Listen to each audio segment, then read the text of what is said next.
افغانستان کی جانب سے جس طریقے سے پاکستان کے اندر دراندازی کا سلسلہ جاری ہے، دہشت گردی کی نئی لہر ہم دیکھ رہے ہیں، خودکش حملے وہاں سے کیے جا رہے ہیں، تو خودکش حملوں کے جواب میں افغانستان میں پھر کارروائی کی گئی۔ افغان طالبان کی دہشت گردانہ کارروائیوں کے جواب میں پاکستان نے دشمنوں کے 7 ٹھکانوں کو کامیابی سے تباہ کیا۔ پکتیکیا، ننگرہار اور خوست پر حملوں میں کئی دہشت گرد ہلاک اور زخمی ہوئے اور پاکستان نے اسلام آباد کے امام بارگاہ، باجوڑ اور بنوں میں دھماکے کے بعد یہ کارروائی کی ہے، جن کے بارے میں ٹھوس شواہد ہیں کہ یہ دہشت گردانہ جو کارروائیاں ہیں افغانستان میں موجود باقیات کی ہدایت پر کی گئی ہیں۔ اچھا، میرے خیال سے اب بس بہت ہو گئی تھی، اب بس یہی زبان تھی جو ان کو سمجھ میں آنی تھی، کیونکہ افغان طالبان حکومت کو بہت دفعہ یہ بات زبانی کلامی سمجھانے کی کوشش کی گئی، بارہا بتایا گیا کہ اپنی سرزمین کو دہشت گردی کے لیے استعمال نہ ہونے دے پاکستان کے خلاف، لیکن نہیں، بات کی نہیں سمجھ آ رہی تھی۔ افغان سرحد پر انٹیلیجنس بیسڈ کارروائی میں دہشت گردوں کے 7 کیمپ ملیا میٹ کر دیے گئے۔ کارروائی میں فتنہ الخوارج اور اس کے اتحادیوں کو نشانہ بنایا گیا۔ پکتیکا، ننگرہار اور خوست میں کیے گئے فضائی حملوں میں کئی دہشت گرد جہنم باسل اور زخمی بھی ہوئے۔ اب وزارت اطلاعات کا یہ بتانا ہے کہ پاکستان نے ہمیشہ خطے میں امن و استحکام قائم رکھنے کی کوشش کی، شہریوں کی حفاظت اور سلامتی کو اولین ترجیح پہ رکھا۔ بین الاقوامی برادری مثبت اور تعمیری کردار ادا کرے، جبکہ افغان حکومت اپنی سرزمین کو دیگر ممالک کے خلاف استعمال ہونے سے روکے۔ اسلام آباد کے امام بارگاہ، باجوڑ اور بنوں میں دہشت گرد حملوں کی ذمہ داری افغانستان میں موجود فتنۃ الخوارج اور اتحادیوں نے قبول کی، اور افغان طالبان نے دہشت گردوں کے خلاف کسی قسم کا ایکشن نہیں لیا، باوجود اس کے کہ پاکستان نے ہمیشہ ثبوت کے ساتھ بات کی ہے، بار بار وہاں کی گورنمنٹ کو انگیج کرنے کی بات کی ہے اور کہا ہے کہ آپ اپنی سرزمین کو دہشت گردی کے لیے استعمال نہ ہونے دیں، لیکن وہاں پر جتنے فیکٹرز موجود ہیں انکلوڈنگ انڈیا، یہ تمام تر وہ عوامل ہیں جو ہم دیکھ رہے ہیں کہ پاکستان میں دہشت گردی کی کارروائیاں جاری ہیں۔ افغانستان میں کالعدم ٹی ٹی پی کو کاری ضرب لگی ہے، جس کی تصدیق کالعدم گروہ کے سوشل میڈیا گروپ چیٹ میں بھی کی گئی ہے، اور پیغامات میں ننگرہار کے ضلع بہسود کے گاؤں میں فضائی کارروائی کا ذکر کیا گیا ہے کہ پاکستان کی فضائی بمباری سے پکتیکیا، ننگرہار اور خوست میں دہشت گردوں کے ٹھکانے ملیا میٹ ہو گئے ہیں۔ اب ہم بات کر لیں گے اسی حوالے سے دفاعی تجزیہ کار بریگیڈیئر ریٹائرڈ سعود احمد خان اور security expert doctor Qamar Cheema صاحب۔ بہت شکریہ آپ دونوں کا، آپ نے شام رمضان کے لیے وقت نکالا۔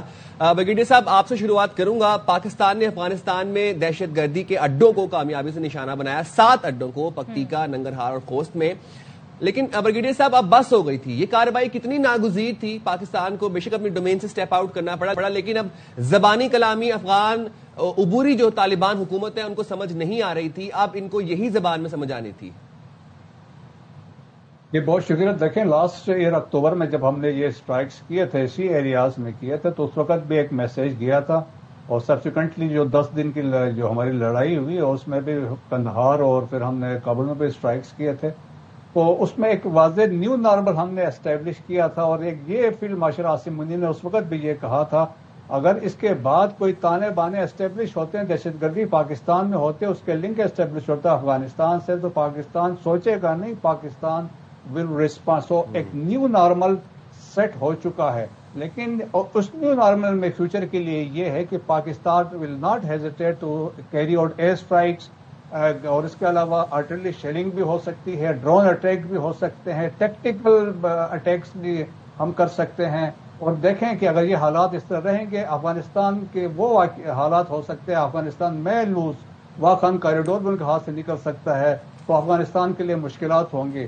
لیکن جو اس بیک گراؤنڈ میں جو میں بات کرنا چاہتا ہوں کہ جو ہم نے اسٹرائکس کی ہیں 3 صوبوں میں، تو آپ دیکھیں کہ ڈائنامک سمجھنے کی بات ہے۔ اگر ننگرہار کو دیکھیں تو ننگرہار کے ساتھ یہ ہمارا خیبر ڈسٹرکٹ بھی لگتا ہے، اور اس کے بعد ہمارا مومن ڈسٹرکٹ بھی لگتا ہے، اور خیبر ڈسٹرکٹ وہی ہے جہاں سے 13 ویلی ہے، اور وہاں سے یہاں دہشت گرد یہ آتے ہیں، اور یہ ایک راستہ ہے، وہاں سے اس کو یوز کرتے ہیں۔ یہاں پہ بھی داعش کی بھی پریزنس ہے، اور اس کے علاوہ آپ جب آتے ہیں اس طرف خوست کی طرف، تو خوست کے ساتھ دیکھیں آپ کی یہ نارتھ وزیرستان ہے، اور اس میں اور بیسیکلی جو اتحاد المجاہدین خراسان جو دہشت گرد گروپ جس نے کلیم کیا ہے، بہادر گروپ کے یہ لوگ ہیں، یہ ان کا بیس آف آپریشن ہے۔ سملرلی پکتیکا جو ہے، اور وہ بھی دیکھیں اس کے اندر بھی ان کی پریزنس ہے، وہاں پہ دہشت گرد گروپ ان کا وہاں پہ، سو دیر فور ان کو ٹارگٹ اکارڈنگ کے 7 ٹارگٹس یہاں پہ تھے سلیکٹ کیا گیا، اور دیکھیں کہ اس سے ایک امپیکٹ ہوا ہے، 42 بندے مارے گئے ہیں، ان کی لسٹ بھی آ چکی ہے کہ اگر کسی کو شک ہے، آل آر پاکستانیز